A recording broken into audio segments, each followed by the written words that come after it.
Δεν υπάρχει αμφιβολία ότι το διαδίκτυο έχει αλλάξει τον κόσμο σημαντικά. Από τη δυνατότητα πρόσβασης σε πληροφορίες μέχρι την άμεση επικοινωνία με άτομα από όλο τον κόσμο, ο παγκόσμιος ιστός έχει βοηθήσει στη διαμόρφωση ενός κόσμου όπου οι ιδέες, ο πολιτισμός και το εμπόριο ρέουν ελεύθερα. Το ίντερνετ προσφέρει πολλά πλεονεκτήματα, όμως υπάρχει και μια σκοτεινή πλευρά. Είναι ένα μέρος στο οποίο δραστηριοποιούνται πολλοί εγκληματίες, λεγόμενοι εγκληματίες του κυβερνοχώρου. Τα κυβερνοεγκλήματα αποτελούν ένα από τα μεγαλύτερα κοινωνικά προβλήματα του 21ου αιώνα. Καθημερινά φτάνουν στο φως της δημοσιότητας hacking περιστατικά που έχουν επηρεάσει μεγάλες εταιρείες αλλά και απλούς χρήστες. Εδώ θα δούμε σύντομα μερικά από τα μεγαλύτερα hacking περιστατικά στην ιστορία. 1999. Melissa Virus. Σήμερα οι περισσότεροι από εμάς γνωρίζουμε για τις λεγόμενες phishing επιθέσεις που χρησιμοποιούν spam emails για τη διανομή ιών. Το 1999 όμως, ο κόσμος δεν ήταν εξοικειωμένος με αυτή την απειλή. Ο Melissa Virus βρισκόταν σε ένα έγγραφο του Word που ήταν συνημμένο σε ένα phishing email. Όταν το θύμα άνοιγε το συνημμένο, ο ιός μόλυνε το σύστημα και επιπλέον προωθούσε αυτόματα το email στα πρώτα 50 άτομα που βρίσκονταν στο address book του θύματος. Έτσι, ο ιός εξαπλώθηκε τόσο γρήγορα που ορισμένοι πάροχοι email αναγκάστηκαν να αναστείλουν τις υπηρεσίες τους μέχρι να βρεθεί μια λύση. 2000. Distributed Denial of Service επιθέσεις ή DDoS από τον Mafia Boy. Το Mafia Boy ήταν το ψευδώνυμο ενός έφηβου hacker από τον Καναδά, ονόματι Michael Kals. Ο νεαρός τότε Kals ξεκίνησε το Project Revolta, μια σειρά από μαζικές DDoS επιθέσεις εναντίον sites εταιριών όπως η Yahoo, FIFA.com, Amazon, Dell, eBay και CNN. Υπερφορτώνοντας τους σερβερς των εταιριών σε σημείο που σταμάτησαν να λειτουργούν, ο Mafia Boy κατάφερε να παγώσει τις εργασίες σε πολλές πολυεθνικές εταιρείες, προκαλώντας απώλειες περίπου 1,2 δισεκατομμυρίων δολαρίων. Ο Kals έμεινε υποκράτηση για μόλις 8 μήνες επειδή ήταν ακόμη ανήλικος.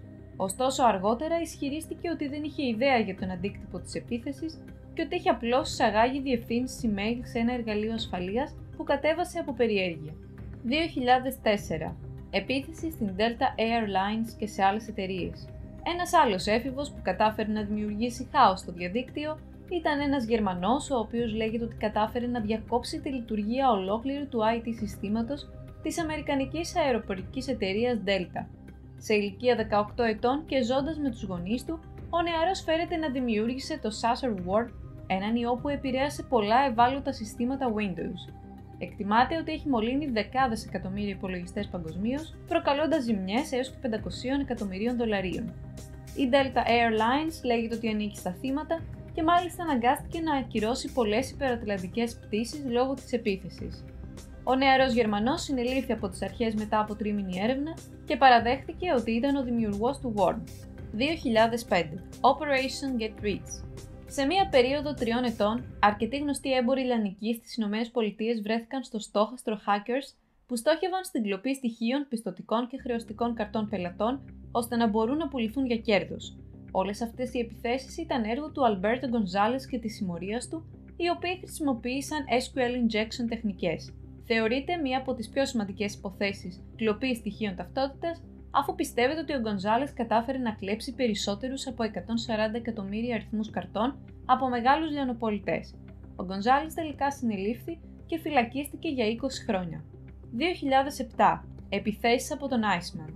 Κλασικό παράδειγμα διπλού πράκτορα, ο Max Ray Butler εργαζόταν ως σύμβουλος ασφάλειας IT. Αλλά τη νύχτα ο Butler γινόταν ο Iceman, ένας κακόβουλος hacker. Ο Butler συνελήφθη τελικά το 2007 και στη συνέχεια κρίθηκε ένοχος για κλοπή 2 εκατομμυρίων αριθμών πιστωτικών καρτών, τους οποίους φέρεται να είχε χρησιμοποιήσει για να κάνει αγορές αξίας 86 εκατομμυρίων δολαρίων.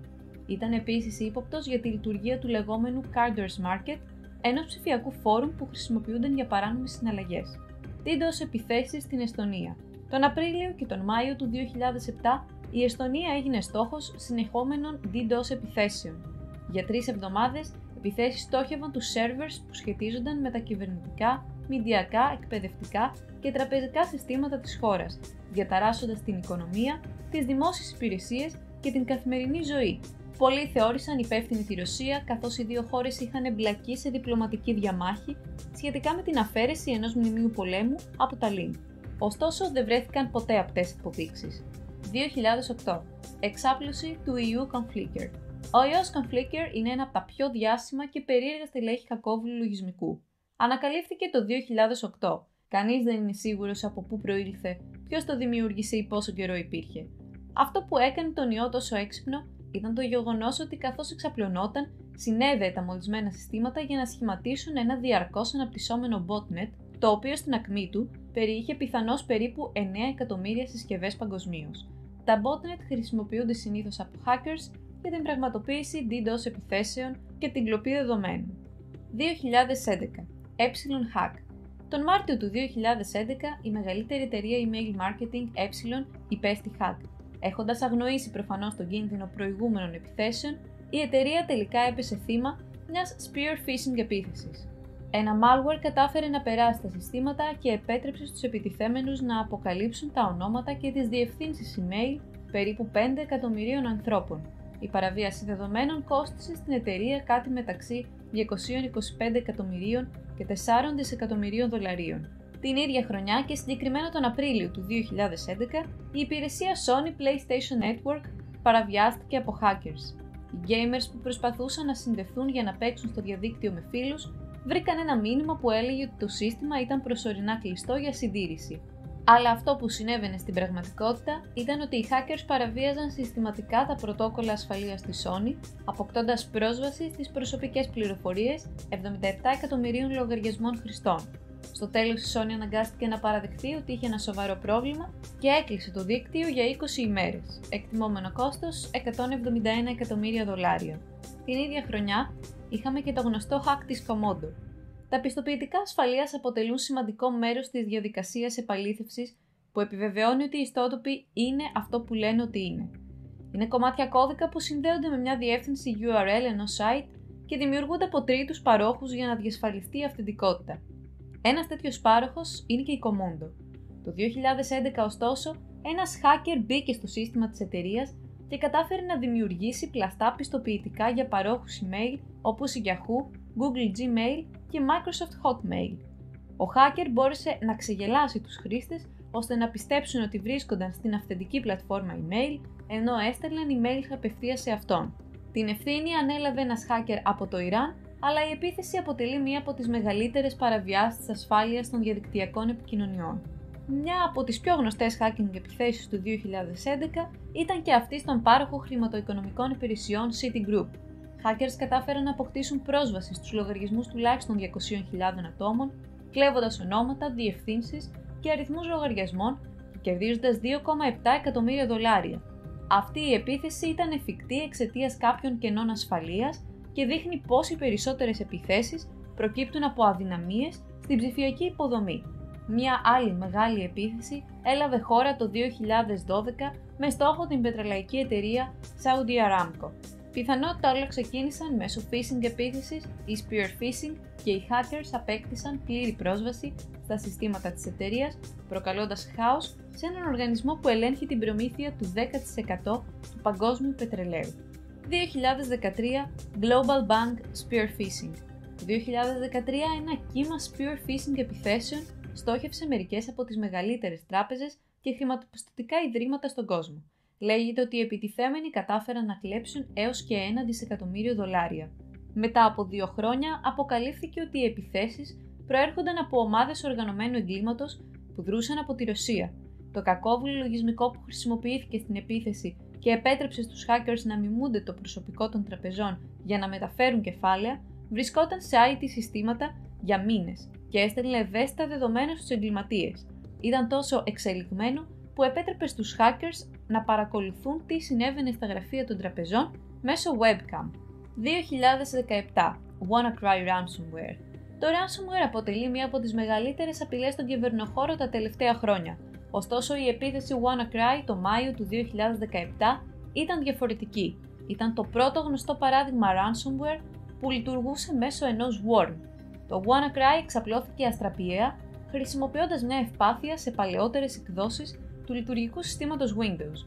Μέσα σε λίγες μέρες, δεκάδες χιλιάδες επιχειρήσεις και οργανισμοί σε 150 χώρες αποκλείστηκαν από τα συστήματά τους λόγω της κρυπτογράφησής τους από το WannaCry.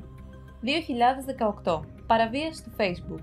Ακόμα και οι μεγάλες πλατφόρμες social media μπορούν να παραβιαστούν. Το Σεπτέμβριο του 2018, το Facebook παραβιάστηκε όταν hackers εκμεταλλεύτηκαν 3 ασφάλματα που έθεταν σε κίνδυνο τουλάχιστον 50 εκατομμύρια δεδομένα χρηστών.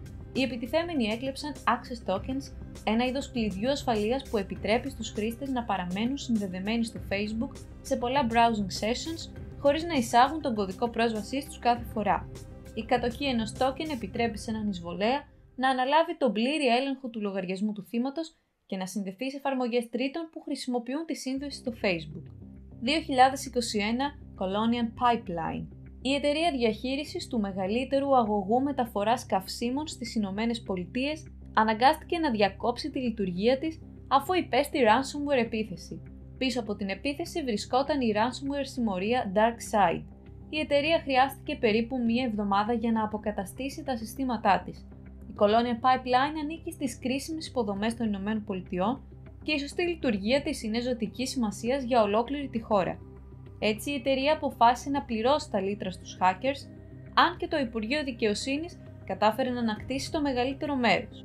Είναι φανερό ότι τις τελευταίες 2 δεκαετίες το hacking έχει προκαλέσει τεράστια αναστάτωση και ζημιά σε επιχειρήσεις, κυβερνήσεις και απλούς χρήστες. Και παρόλο που οι μεγαλύτερες επιθέσεις τραβούν αναπόφευκτα όλη την προσοχή, στην πραγματικότητα είναι απλώς η κορυφή του παγόβουνου.